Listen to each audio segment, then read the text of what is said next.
Well, here we are, the day we have all been dreading, and it's much worse than what we actually thought it was going to be. We're talking about the drone ban. Don't go anywhere. Hey everybody, David here from Aerial Influence. Well, we got some really bad news today, and it's actually worse than we thought it was going to be, for months, or really it's been years.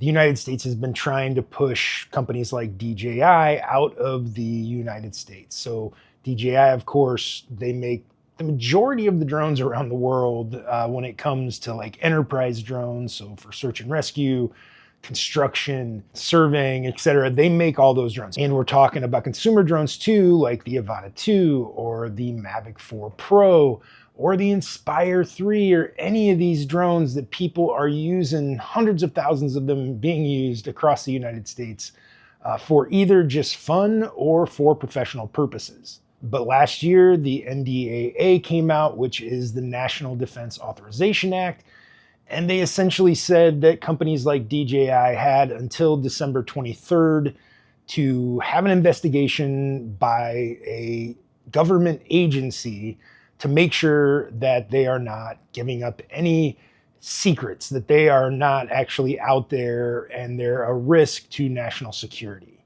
Well, today is December 22nd, and they have already come out with their ruling.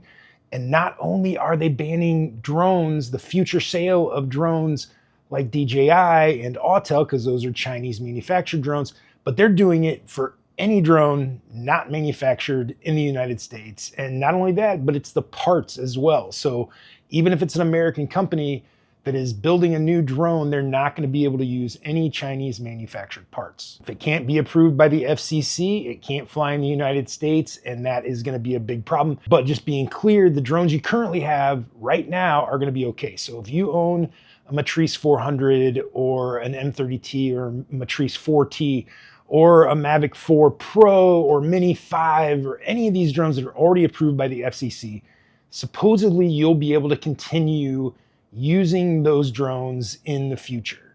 And the only reason I say supposedly is because all this is changing. Nobody knows what the is going on. So I could totally see something changing in all of this. Somebody's going to put a bill out that's going to make it retroactive. And there's already something out there saying that the FCC could potentially retroactively go back and strip those FCC licenses from certain drones. But right now they're telling us everything that you currently have is safe. I think DJI will continue to provide firmware updates, and the US says you can still import these drones from other companies that already exist and that already have approval. But how is this ultimately going to affect people that own drones already that are approved by the FCC? Like, are you going to be able to get batteries in a couple months? Are you going to be able to get props or parts or an arm if you wreck the drone? Are you going to be able to get that stuff?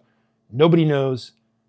Everybody is blind in all of this. Literally, nobody knows what is going to happen. And trust me, this has been top of mind for me and my business partner, Michael. It's going back years, like literally like 2 years that there have been threats of this kind of stuff happening. And it finally came true.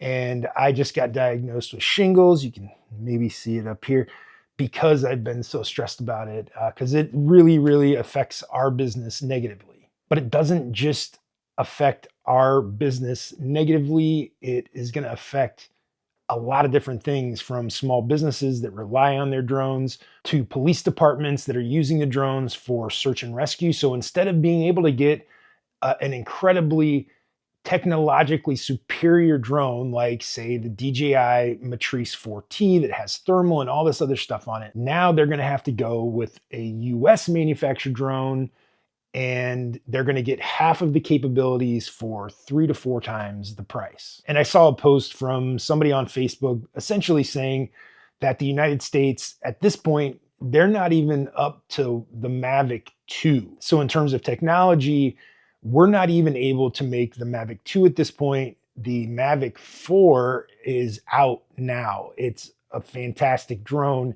And it's going to take a long time for the United States to catch up. And it's not like because this happens that other countries stop innovating. Like DJI is going to release a Mavic 5 at some point, or a Mavic 6, or a Matrice 50T or a Matrice 500. Like, they're still going to innovate. They're still going to manufacture these drones.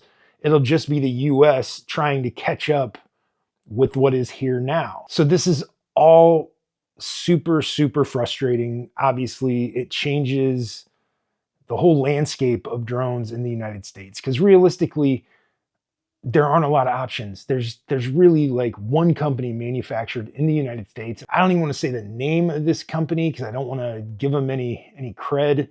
But they have a drone that could be similar to something like the Mavic 2 Enterprise Advanced. It's got the thermal, it's all that kind of good stuff. But the Mavic 2 Enterprise Advanced is a long time ago, like 3 years ago, I think that was originally manufactured. And so this other company is finally coming up with something that is close, but it's going to be 3 to 4 times the cost of what a Mavic 2 Enterprise Advanced was. So just to give you a reference, the Mavic 2 Enterprise Advanced, when it came out, it was in the $5,000 to $6,000 range. So with that, you got good thermal, you got a good zoom range, all these special features. And to get the same drone with similar capabilities manufactured in the United States, you're talking $20,000. So a huge deal. It is going to restrict a lot of people from buying the drone. Somebody that was thinking about it is now not going to be able to afford it. Now, like I said, the good side of it is that we should still be able to import like drones already approved by the FCC. So any of these drones, like I mentioned, that have already got FCC approval, supposedly will still be able to get into the States and will be able to be sold to people around the country, which begs the question, if this is a security issue, why would you even allow the old drones to continue to operate?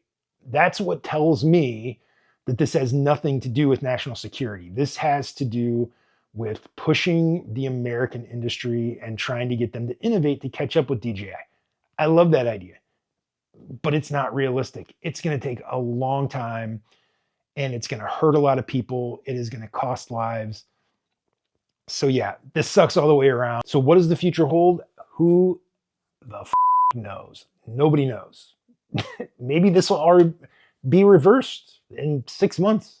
Who knows? Maybe something's going to change and there'll be some 11th hour thing that is going to change all of this and we're all going to be able to fly our drones the way we want to. But it sure doesn't seem that way. I hope eventually cooler heads will prevail and maybe we'll get back to business. But just telling you now, coming months, coming years, if you're wanting to invest in a drone, it just got a lot more expensive and there are still so many questions up in the air as to how this is going to proceed into the future. So anyway, just giving you an update, giving you my thoughts. Totally a depressing day. And I know people never thought it was going to happen, but here it is. All right. I appreciate you stopping by. Give me your questions and comments. I'll put some links down below that'll give you some more information as well. But let me know what you guys are thinking about this. I really appreciate you stopping by, and we'll see you next time.